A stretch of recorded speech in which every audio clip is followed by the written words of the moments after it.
Good evening. I am greatly honored and humbled to be accepting this award on tonight. I'd like to offer my sincerest gratitude to the visionary of the school district, Superintendent Pons, Dr. Kathleen Rogers, for her work in orchestrating tonight's events, and the selection committee for their time and investment in identifying outstanding educators throughout our district.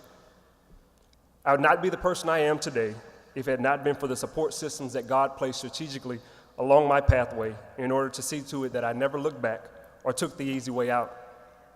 I share this award with my beautiful wife, Tamara Small, and our 7-month-old son, who are in fact my lifelines and my daily inspiration to keep pushing forward. I'd also like to thank my parents who unfortunately could not be here tonight, as well as all of my adopted mother and father figures who I've encountered along the way, who've never found it robbery to pull me aside and share words of wisdom that I will always carry in my heart. To the DeVerne and Aquilina Howell families, I am humbled by the legacy that the two dedicated public servants have and continue to leave behind for our district. To the finalists and other school winners, I commend you on your investments you make each and every day.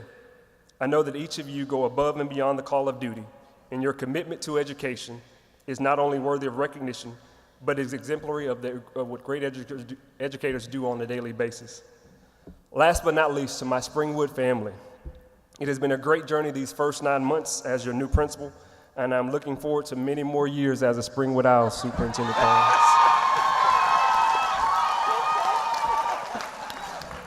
As I reflected on this award the weekend after the announcement was made, I anticipated the room of faces the night of the celebration and wondered what I could say that would not only express who I am and feel that I am as a person, but also the message that I could pour into the hearts and minds of my fellow educators that wouldn't just be another speech that we had to sit through in order to demonstrate decorum and respect for the person behind the podium. I promise not to be longer than an hour this evening, faculty meeting time, but I've always been told that you should never pass the opportunity to give credit where credit is due. Along these same lines, much of my testimony and drive to achieve and exhibit excellence is as an example of young men and young women that we so desperately try to reach from my own personal experiences with educators and positive mentors. So tonight I am humbled to share this award with everyone that has come before me. Like many of the students that we want to save and educate throughout our various schools, I too am the product of being retained in elementary school and being placed in self-contained intervention classrooms. I too grew up in a single-parent home of 6 in a government-funding apartment complex that provided me access to local gang activity, drug abuse, and domestic violence. These elements for many provide access to the road that will lead many young men down the path to early parenthood, jail time, and if you were lucky, a few years of high school before deciding to settle for a random part-time job at a local convenience store or fast food restaurant. When asked by several of my teachers this year, what made the difference in your life? How did you overcome your circumstances to become a first-generation college student and a young administrator? My reply to them was simple: teachers and mentors. Each day that we walk through the corridors of our schools, we take on the mantle of not just educating according to the Common Core state standards or posting learning goals tied to a benchmark tested on FCAT 2.0 that must be tracked by each student as you start and finish your lesson. I say to you tonight that we are in fact the gatekeepers of bringing about positive changes to the world around us. As Horace Mann explains, education beyond all other devices of human origin is the greatest equalizer of conditions of men.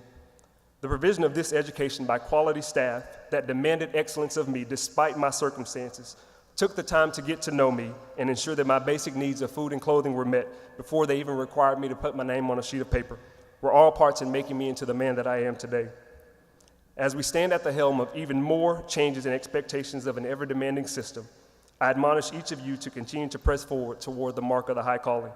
We are, in fact, a child's greatest hope on our worst day. As a product of an inner-city school in Houston, Texas, I recall being retained in the 2nd grade and placed in a program called Project Reading as my school district's effort to intervene on my seemingly lack of interest and focus on academics. I recall checking in each morning in the front office and being pointed to an isolated warehouse classroom that the school district had purchased from the neighborhood shopping center to host Project Reading classes for myself and 10 other young men that looked just like me. After school each day, I would be responsible for coming home to take care of my 4 younger sisters and brothers. Many of the students that we teach today are up against some of the very same challenges that I faced as a student. That's why we must work extra hard every day to make a difference in the lives of students. We must strive daily to understand more and more about them personally in order to reach them academically, impressing upon these students the importance of enduring the test of time in order to come out with a proud testimony that neither time nor man can take away. Where you come from does not determine where you're going, and what you have been through does not determine your potential.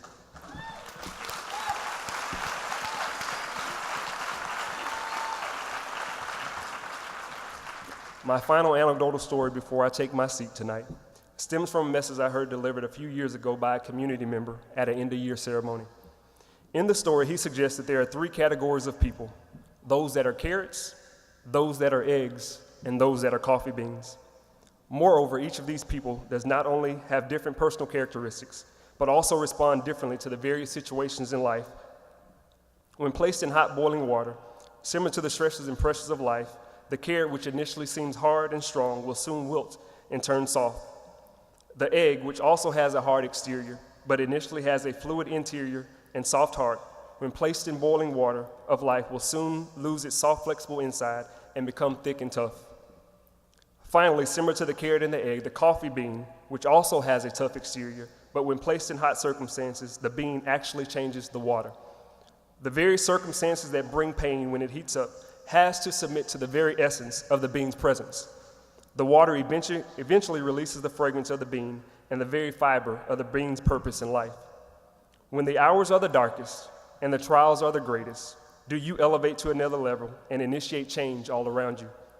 When the stakes are high and the losses seem too great to endure, do you adapt and press forward, or do you throw in the towel?